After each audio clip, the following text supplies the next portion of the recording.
So many people struggle to find their purpose in life, let alone to monetize their purpose or their passion. And I used to be one of those guys that was like, oh, your passion. Oh, well, we just got to get this money. We just got to hustle, hustle, grind, grind, grind, grind, grind. And guess what? It really sucked. It led to me being burnt out, exhausted, and putting myself in a box to whereas I was making money doing something that I hated. And I would not wish that upon my greatest enemy. It's like the worst feeling ever. And I made money a lot of ways, whether it be at my 9 to 5 job, whether that be in a service-based business, whether that be making over 7 figures online in my business, with just one digital product doing a little over 900K. But now I'm at a point in my life where I have found a way to move in my purpose, and I found a way to monetize something that I'm actually passionate about. And now, if it doesn't bring me peace, if it doesn't bring me fulfillment, and if it is not in alignment with my purpose, then I don't want anything to do with it. And I'm gonna just break down with you how you can actually tune in to your passion and to your purpose and make peaceful, passionate profits.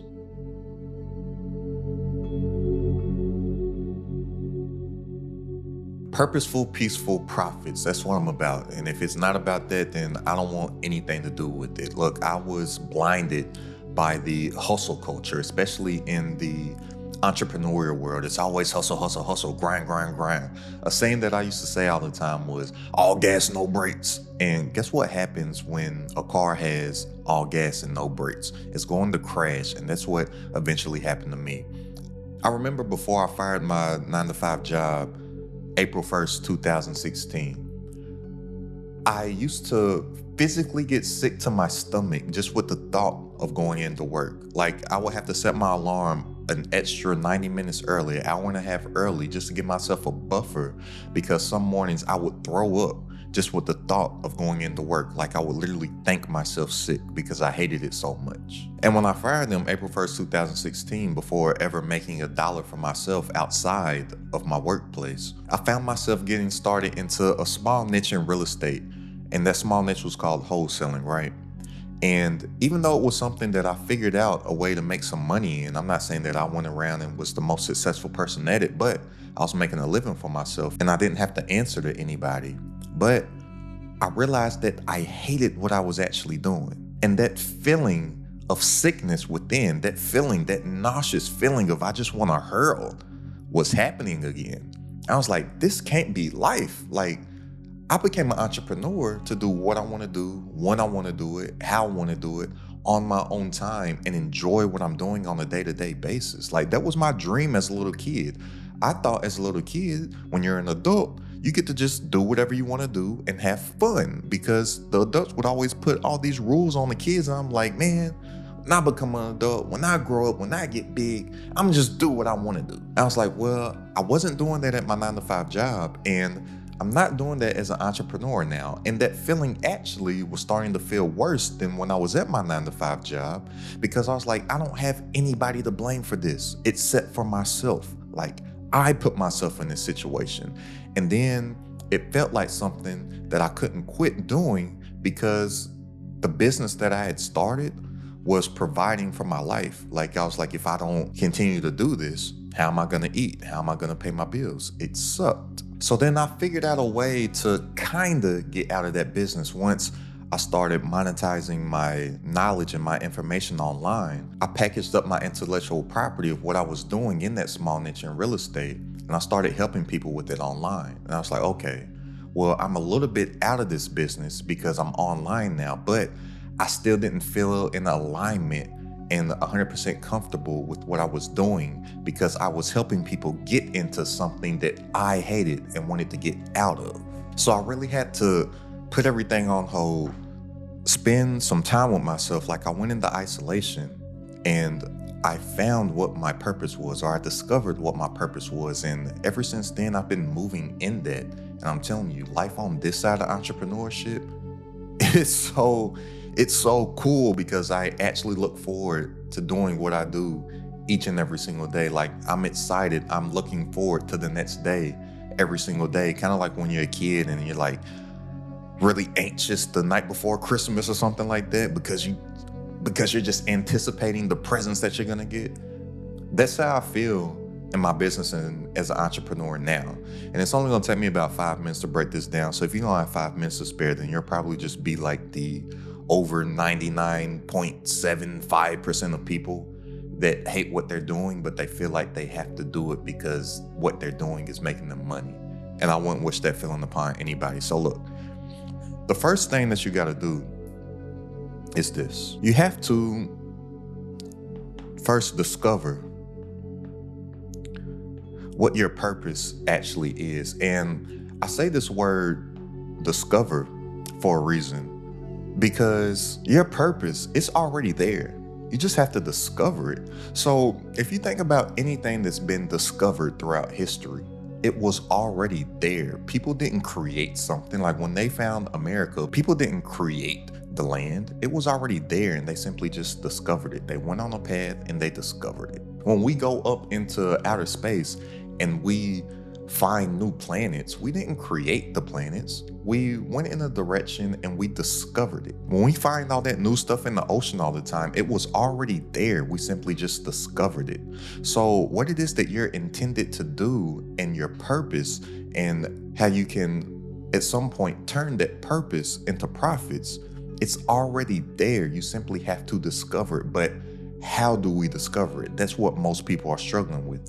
And I'm telling you, if you do this exercise, it will change your life, because I know it for sure changed mine, and it changed a whole bunch of people that I helped. So in order to discover your purpose, right, it starts off with finding something that you love. So think about that stuff that you actually do love. Think about those things that you're passionate about. And the past me, every single business that I started, or every single idea that I had, or every single thing that popped into my head on how I can build some type of business for myself, or how I could make some type of money for myself, I wasn't thinking about the love at all. That's why a previous version of myself was always doing something that felt out of alignment, because I didn't care about it. It was just something to do to make some money. And there's even footage of me on the internet from years ago where I'm saying stupid shit like, fuck your passion, we just gotta get rich. We can get to the stuff that we passionate about later. And I leave that stuff up. Like, I'm sure somebody could find it if they looked for it. And the reason why I haven't deleted that stuff is because I want to show an example of when I was completely wrong. Like, I want to show the evolution from that person to who I am right now. But first, you got to think about those things that you actually love. And we want to start from that place, so you're going to always feel in alignment with what it is that you're actually doing. Then you got to think about what it is that you're good at. Now, a lot of people, they're not thinking that they're good at anything. But I'm like, everybody is good at something, but you may not be realizing it. So what is something that people like compliment you about? Do you make people laugh? Do people come at you for advice? Are you good with your hands? Do you cook good? Like literally anything. What is it that you're good at? I didn't realize that something that I'm actually good at is making other people laugh. I didn't realize that that is a skill set that I could actually use in my business. Because in entrepreneurship, what it all comes down to is simply coming up with a solution to somebody else's problem, and then effectively communicating to that person that you have a solution to their problem, right? And a lot of times when I'm communicating with somebody, whether it be in the past at my 9-to-5 job, or in my first business when I'm negotiating with people face to face or over the phone, or my content creation or anything, I use humor a lot of times to make people feel comfortable, to build trust with somebody, to build what I call the know, like, and trust factor, because people buy things from people that they know, like, and trust, right? Or I'll use an example that has some type of humor in it, to whereas I can paint the picture or present an analogy to where somebody can understand it. But to a lot of people with a sense of humor, they wouldn't look at that as something that they're good at, right? Or somebody, they may work at a call center where they're just answering the phone, doing customer service all day, but they're not looking at those customer service skills as something that they're good at. So really sit with yourself and spend some time and really think about and list out all the things that you're good at. And if you can't think of anything, Call the people that are in your life. Call your parents, call your best friends, ask your significant other, your coworkers, your manager, your boss, whoever. Ask them, yo, what do you think I'm good at? If you can't think of anything off the top of your head, or even if you can think of some things, just survey the people in your life, just because they may be able to give you a different perception from their view of yourself than you can even see. And then you need to think about, what is it that people need? All right? What is it that people need? What is it that the world needs? What is it that people need assistance with? What is it that people need help with? What is it that people need guidance with? Now, once you think about these three, of the things that you love, stuff that you're good at, and stuff that people need, now you really need to sit and think with yourself. Do I want to monetize this? Because yes, even though it is great to make money from the stuff that you're passionate about, even though it is great to make money within your purpose, everything in business is not great. Everything in entrepreneurship is not rainbows with the pot of gold at the end and a field of sunflowers and freshly baked cinnamon rolls with the icing dripping off in a nice cold glass of Trader Joe's lemonade. Like, entrepreneurship ain't that. So when you actually do figure out what your passion and your purpose is, you need to ask yourself if you actually do want to monetize that. Because some people, once they do turn their passion into a business, they're not as passionate about it anymore. So you really need to sit and reflect with yourself and see if this is something that you actually do want to monetize, if you actually do want to turn it into a business. Because business and entrepreneurship, it has its lows. Yes, it definitely has its highs, and I will always take the highs that it has to offer over the lows that I've been through in my entrepreneurial journey. But there are some lows, and entrepreneurship is the best vehicle, I feel, for personal development. Because Kendrick Lamar, he said to Drake in this diss track that he made called Meet the Grams, at the end of it, he said, fuck a rap battle, this a lifelong battle with yourself. And that's what entrepreneurship is. It's a battle within yourself. It's a battle within your mindset. It's a battle on overcoming yourself. So that's why I say that you really need to ask yourself, do I want to actually monetize this passion that I've came up with the mixture of these three? Now, if the answer is yes to that, which I feel like it would be, or else you wouldn't be watching this video right now, now you need to think about things that you can get paid for, right? And when you find this mixture right here, where all of these meet, to whereas you can mix something that you love with something that you're good at, with stuff that people need, with something that you can get paid for, that right there is the first step to actually monetizing your passion. But I'm gonna tell you, when you're on this path right here, you're going to feel a lot of pain. And when I tell people that they're going to feel this pain along their journey, a lot of people, they get scared. And you should be scared. It's healthy. It's normal. When you feel that feeling of fear, that lets you know that you're on the right path, because it's natural to be scared of something that you've never done before. But this is how I choose to use fear. Fear can stand for two things. Fear can stand for fuck everything and run, or face everything and rise. I choose to let fear mean the latter. And I'm really into like superheroes and all that type of stuff. I get a lot of game, a lot of inspiration from different story arcs of different superheroes and stuff, right? And one of my favorite heroes is Batman. And Batman's whole entire story arc is about fear. If you didn't know, Batman or Bruce Wayne, his number one fear is bats. He's terrified of bats. But Batman used bats. He overcame his fear of bats, and then he used the bat to become a symbol of fear for all the wrongdoers in Gotham City. So anytime I feel that feeling of fear, I know that I need to attack it, because everything that I aspire to do, or everything that I want, or all of my ambitions are sitting on the other side of that fear. But another reason why you're going to feel this pain is because you're going to have these problems that are going to arise on your journey. And a lot of times when people come across this pain and when people come across these problems, they think that this isn't what they're supposed to do. And typically, like 99% of people, they quit because they don't like the feeling of that pain. And they're like, dang, why do I keep on coming across all these problems? Well, this isn't meant for me. And they quit. Well, here's the thing that you need to understand. Anytime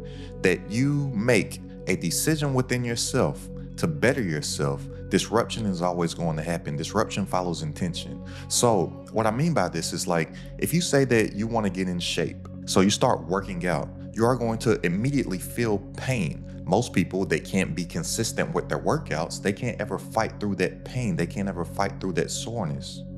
But that's what has to happen in order for your body to get in shape. If somebody wants to get off of drugs, they've made the clear decision to better themselves by getting off of drugs. Their body is going to go through extreme withdrawal symptoms. It is going to hurt. Like, it is physically going to hurt them. They're going to be in torture. A lot of times, which I've spoke to some people about this, they said that they literally wanted to die, but they had to get through that pain in order to get better. And even outside of the pain aspect of stuff, before anything can go up, it has to go down. So just think about when you jump. You don't just jump up. You have to bend your knees and go down and then go up.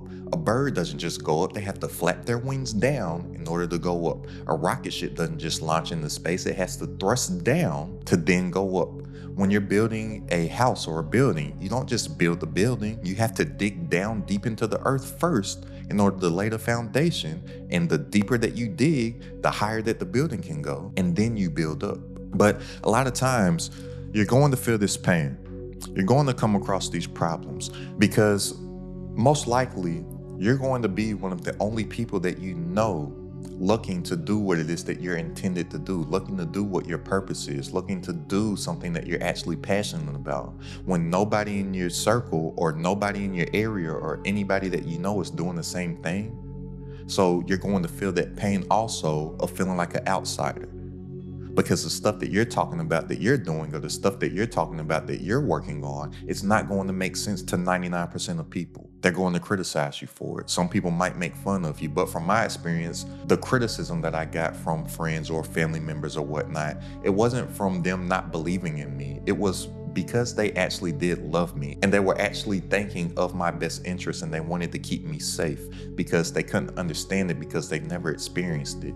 So all the, why would you do that? Why don't you just do this? Why don't you save up some more money before you quit your job? Why don't you just, oh, don't do that, do this. It was coming from a place of them actually caring for me and wanting me to be in a safe, comfortable space, because they are only looking to be in their comfort zone, when everything that you're doing on this side, you're getting outside of your comfort zone once you become an entrepreneur. But I picked up something so huge along the way, and this is like the single thing that's made me over 7 figures online in my business, was these problems right here. Look, once I realized to tap into these problems, this is where the money actually lies, because most people, they're avoiding every single problem along the way. But every single problem that you will face in your journey is an opportunity to make money, because that is what people pay for. People pay to have problems solved. Just think about it for a quick second. Every single dollar that you spend, I don't care what it is that you spend it on, you're only spending it on something that solves a problem for you. Like literally anything. When I go to Trader Joe's and I get their movie theater popcorn and their lemonade, I don't know if you have not had their lemonade. This is not sponsored by Trader Joe's. I don't know what they sprinkling a little crack, just a little bit of crack in that lemonade. I don't know what they do. But even though I'm getting that, what is the problem that it's actually fixing for me? Well, I don't watch much TV, but when I do dedicate some time to watch my shows, I don't like to watch my shows unless I have a nice snack with me. So yes, I'm buying that movie theater popcorn. I'm buying that lemonade, but I'm actually buying something to help me with my boredom while I'm sitting on the couch watching a show. It's actually fixing a problem when you really get down to the why are you buying this stuff. And the main thing that has helped me monetize my passion along this journey is by me actually attacking all the problems that I faced along the way, and then coming up with a solution to those problems, and then selling that solution to other people that are going to have the same exact problems along their journey, along their way. And then I'm able to effectively communicate my solution to those problems. And in my messaging, when I'm communicating to the marketplace, I can tap in to certain pain points that I know other people are feeling And how can I do that? Because I felt them myself.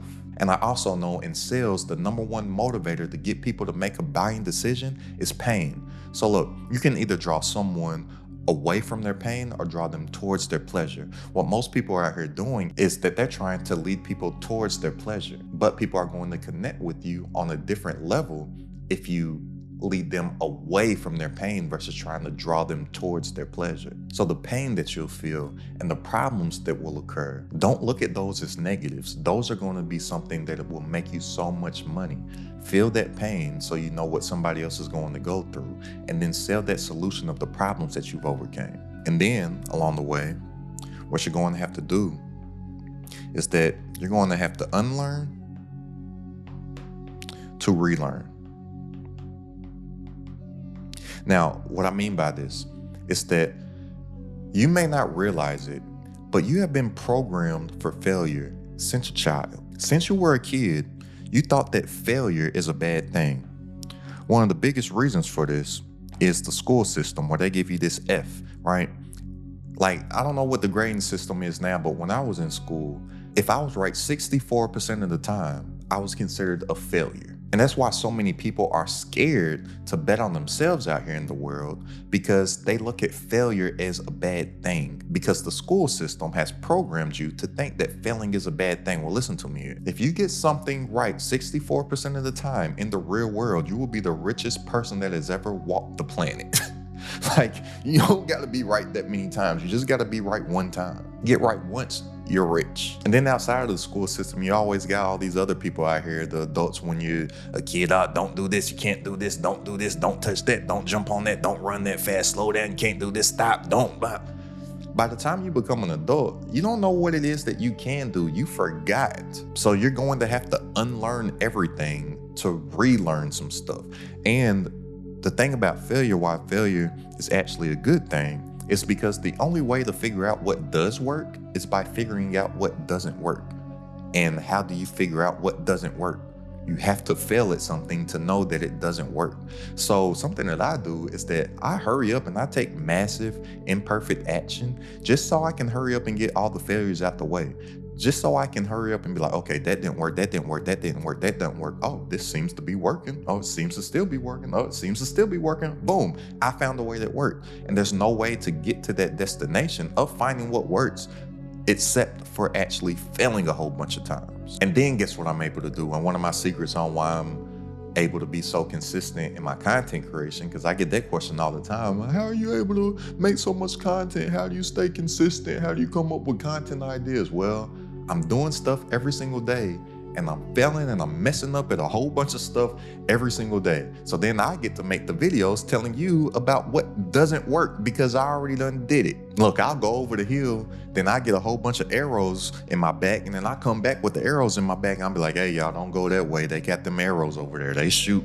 And I'm not able to come up with all these lessons on a consistent basis if I wasn't out here doing stuff and failing all the time. But I know that pain and those problems, it's showing me that I'm on the right path, and I have evidence time and time again, and I have proof time and time again, and I've overcame these things time and time again, that when I'm presented with these problems and I'm presented with that pain again, or I feel that pain again, I'm like, all right, I've been through this enough times. I already know what we got to do. But you have to unlearn to relearn. And when you're going to be an entrepreneur, you have to understand that you are the minority. So a lot of the stuff that you hear other people talking about, you have to just take it for what it is, in one ear, out the other ear. Ignore it, because nobody will be able to understand anything that you're talking about. Any of your ideas, your opinions mean nothing to anybody because they're not living that life. And I'll give you an example right now of something that just makes no sense to me in my entrepreneurial mind. Look, most people, they only get paid 26 times a year, right? And really think about that. There's only 26 pay periods in a year, but most people spend money 365 days a year. And these people think that they're going to get ahead spending money 365 days a year when they only get paid 26 days out of the year. And then they wonder why they can't get ahead. Well, money leaves your account every single day, and money only comes into your account 26 times a year. That logically makes no sense. Or you hear those people say stuff like, oh, this is only get rich quick, it's only get rich quick. Well, I've also never seen any of them get rich slow. They don't tell you about the stay broke forever scheme. Right? When I've come to realize once you actually on the right path and you have certain systems in place, it's actually easier to make a lot of money in a little bit of time than to make a little bit of money over a long period of time. But I had to unlearn everything else because majority of people, 99% of people, probably more than 99% of people, they have a worker mentality, not an entrepreneur mentality. So why do I want to listen to a bunch of workers about some entrepreneurial stuff? I don't listen to what my mama and my daddy have to say. They've never done this before. Now, I'll take their advice on stuff that they have experience at. I'll take some advice on my mother from anything in life outside of entrepreneurship, literally anything. I'll take advice from my pops on some man stuff. I'll take advice for them on some life stuff. But anything entrepreneurship wise, you ain't never did it before. And I don't want to have any of their limited beliefs put on me. Not that they don't believe in me, because they're the sole reason on why I do have my confidence. When I was a child, my mama, she always told me that I can do and be whatever that I wanted to be. And guess what? I believed her. My pops, he always told me, you the baddest motherfucker walking. Can't nobody fuck with you. His exact words. Guess what? I believed them. They brainwashed me for success. But certain things that I do terrify them. And because they want me to be safe, because they actually love me, certain advice that they have on certain stuff that I'm doing or certain stuff that I'm planning or idea that I have, if I were to ask them, they would lead me the wrong way because they're thinking of the danger of it. They're thinking of the risk of it. They're thinking of keeping me safe. They're thinking of keeping their son comfortable. But I know that the comfort zone is where goals, dreams, aspiration, ambition goes to die. But you're going to have to adjust your mindset and you're going to have to unlearn to relearn. And always remember this. It's always going to be mindset over skill set. Right? The mindset is the key. And I talk about mindset stuff a lot, and people, they always think that it's fluff, but look at this. It doesn't matter what pieces that you have. It doesn't matter what you know how to do if you don't have the mindset to put all the pieces of the puzzle together. If you don't have the mindset to actually implement and take action on what it is that you learned how to do. Because if you learned it, you will be doing it. So you really haven't learned anything. You just know some stuff. And you have maxed out right now 100% of what you're capable of with the current mindset that you have. You have to become a different person. You have to become something greater than you are right now. And that all starts with your mindset. But then once you have that locked down, look, you need to use your already existing skills. So what stops and inhibits a lot of people is that they're thinking that they have to go out and acquire all these new skills, and they're ignoring the existing skills that they already have. And like, yes, I'm not saying that you don't have to go out and acquire new skills, but where a lot of people are messing up on is that they're ignoring their actual strengths. So focus on your strengths, right? Focus on your strengths initially. And then basically forget your weaknesses and just focus on your strengths. There's so many people that are out here not taking any action because they're just paralyzed in their head because they're always thinking about the stuff that they don't know how to do, that they don't ever put any thought into what it is that they actually do know how to do. And the best way that I can put this, I love to use sports as reference. I don't know if you watch basketball or not, but one of the best basketball players in the NBA, his name is Giannis Antetokounmpo. They call him the Greek Freak, right? And since Giannis has came into the league, now look, Giannis, he's won multiple MVPs. He has won an NBA championship. He's made it to the top of the mountaintop in the NBA. If he was to retire right now, he'll be a unanimous, hands down, first ballot Hall of Famer, right? But people always talk about what it is that he can't do. He can't really dribble like that. He can't shoot. He can't shoot free throws. Well, guess what? Giannis doesn't focus on any of his weaknesses. He just doubles down on his strengths and he just goes really fast to the hole and he dunks on everybody. That's what Giannis does. Won him a championship, won him multiple MVPs, it's getting him into the Hall of Fame. It doesn't matter that he can't shoot. But other NBA players that have elite level talent, they'll listen to the critics talking about what it is that they can't do. Oh, he can't shoot, he can't shoot. Oh, well, I need to work on my shooting because everybody's saying that I can't shoot. So then they go out there and then they just work on shooting, and then they forget what it is that they're actually even good at. And then you end up being a player like Ben Simmons. I don't know if you know who Ben Simmons is, but he basically had a LeBron James-like skill set coming into the NBA. He was the #1 draft pick, rookie of the year, made multiple all-star teams, all NBA type person, all defense, one of the best defenders in the league. But he was letting all the criticism of what he can't do seep into his head.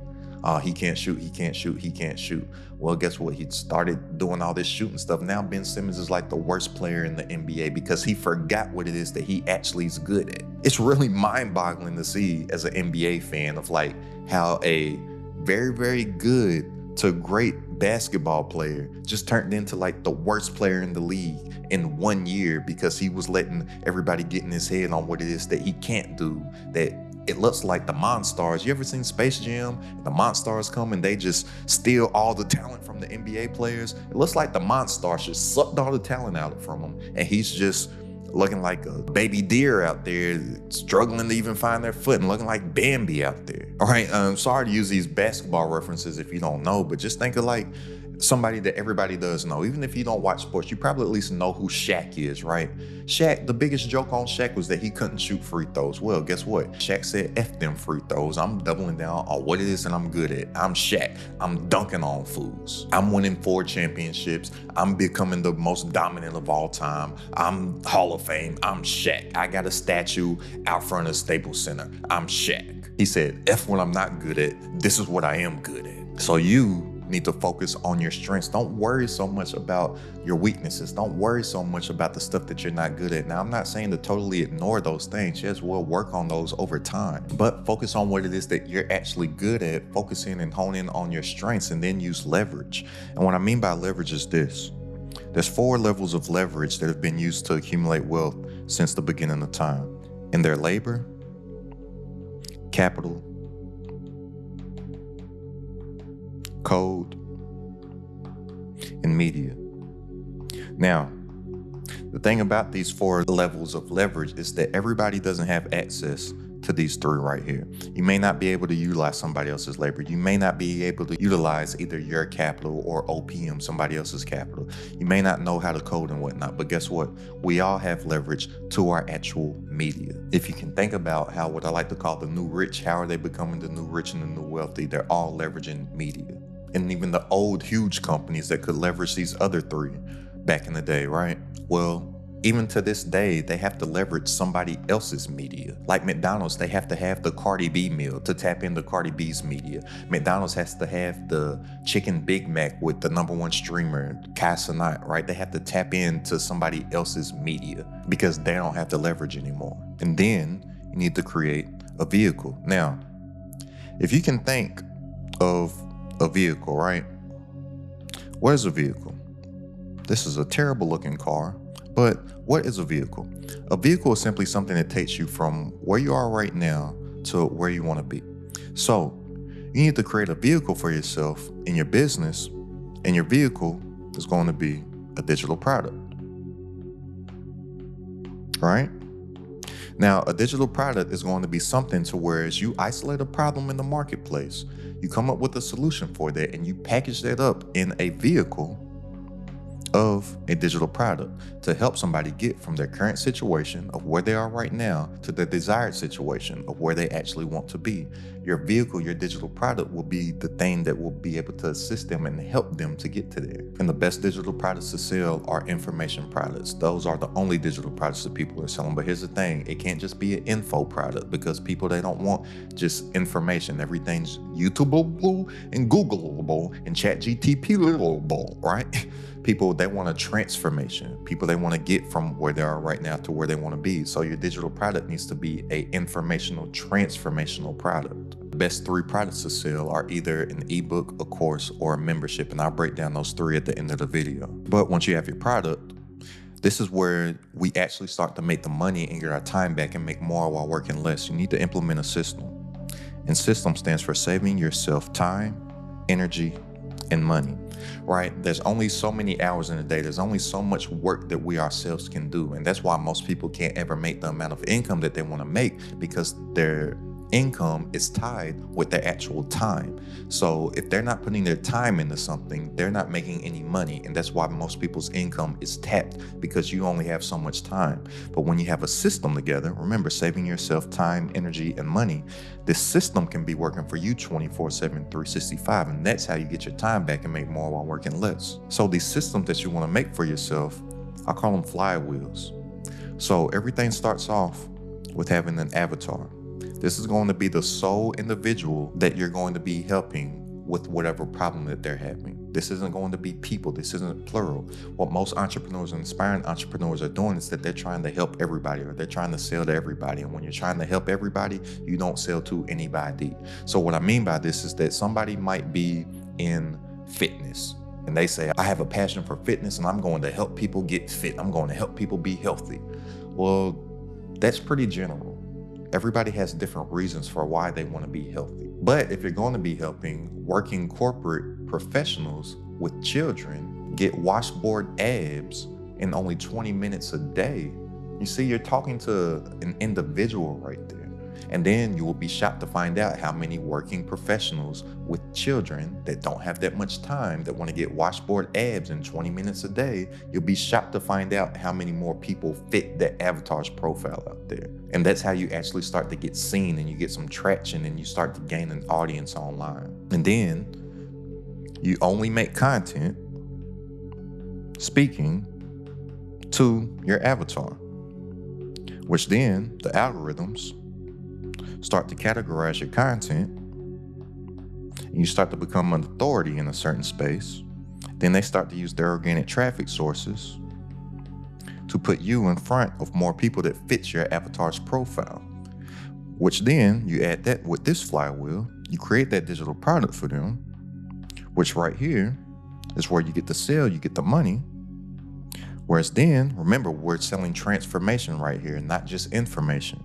So they buy it, they get that transformation, which then turns into them becoming an evangelist for you. Now, I know evangelist, it may sound like a religious term, right? But even if you think in religious scripture, what is an evangelist? An evangelist is simply just somebody that got a transformation, then they just went and they spread the word. So just think of an evangelist as an ambassador, which people, that's when you start to get those testimonials and all that type stuff coming up, which leads to more people buying your digital product. And then you get this flywheel effect. Now, it may take some initial time to get going, but over time, it gets bigger and bigger and bigger and starts to compound on its own and grow and work faster for you. And you get numbers coming in online, your business, like all them that you see on the screen right now. So if you're ready to make more working less online from stuff that you already know, go ahead and click the link down in the description. Join this credit at the top community. For weekly coaching from myself, all my exclusive trainings, plus a private community of entrepreneurs, all designed to grow your business online. It's only $47 a month to join right now. That's less than a cup of coffee per day. We're going up to $97 a month here soon. So go ahead and click the link down in the description if you want to tap in. And I'll see you on our coaching call this Wednesday. I'm telling you, once I started to implement this stuff, I actually started to walk in my purpose, and I actually have passion about what it is that I'm doing each day. And like I said, I wake up each day excited. I look forward to what I'm doing. I now have an attitude of not, I have to do this. I have an attitude of, I get to do this, and I get excited. And I'm telling you, it's a feeling that it's attainable for everybody. And it's a feeling that I want everybody to feel too, because you deserve it. So go ahead and click the link down in the description if you want to tap into the community. And I'll see you on our coaching call this Wednesday. Go ahead and check out this video for a system to create 3 tiny digital products that you'll make at least 100K with. It's credited at the top.